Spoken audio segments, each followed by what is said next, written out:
On the very first day of her marriage, the girl was thrown into an abyss by her newlywed husband. Fortunately, she was caught by some withered branches, which saved her life. When she woke up, she called out for help towards the entrance of the chasm, but there was no response. The girl tried to climb out, but the rock walls were so smooth that she couldn't find any place to grip. So she began to look for another exit. Soon she came across a cave emitting a blue light. However, she had to cross a bottomless ravine to reach it. She summoned up her courage and jumped towards the other side. Due to an injury on her leg, she almost fell off the cliff. In that critical moment, the chain on her clothes got caught in a crack, and she managed to steady herself.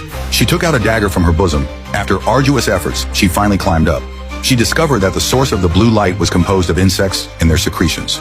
An idea flashed through her mind. She tore off a piece of her clothes, wrapped the insects in it, and made a makeshift lamp. At this time, she noticed many icicles and quenched her thirst with the water dripping from the melting ice layers. Just as she closed her eyes and savored the water, the icicles above her head suddenly started to melt. Then a flash of red light appeared, and a monster fell into the cave along with the flames. The girl quickly hid in the cave and held her breath, narrowly escaping the monster's pursuit. Suddenly, she saw markings carved on the wall, and there were also many clothes of the dead around. She suddenly realized that these were girls just like her, who had been deceived and brought here to be the monster's prey. At this moment, the girl followed the map left in the cave, and learned that if she went in this direction, she could reach another exit, which meant that someone had escaped before. Soon, she found the place where the sunlight shone in. It was an entrance filled with crystals. She picked up a crown on the ground, tore her long dress and wrapped it around her limbs, and started to climb up. She was determined to leave this place and stay alive. Suddenly, a dark shadow appeared at the bottom of the cave, emitting a terrifying roar. Hearing this, the girl was so nervous that she accidentally fell down. Seeing this, the monster opened its mouth, waiting for its prey to fall into its trap. In that critical moment, the girl hooked a rock with the crown and luckily saved her life. So the girl started climbing again. But when she reached the exit, she found that it was on top of a cliff, and there was no way down.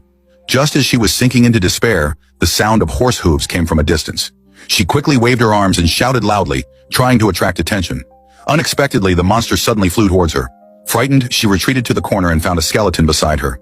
She then realized that the woman who had drawn the map on the wall hadn't managed to escape successfully. The monster opened its mouth, ready to spew fire. The girl realized that she couldn't escape this time. At this moment, a shout interrupted the monster's attack. The monster didn't like being disturbed during its meal and immediately flew over to check. Hearing her father's shout, the girl rushed back, wanting to warn him to be careful. But she accidentally broke into the monster's lair. In front of her were scattered a crown and the bodies of 3 baby dragons.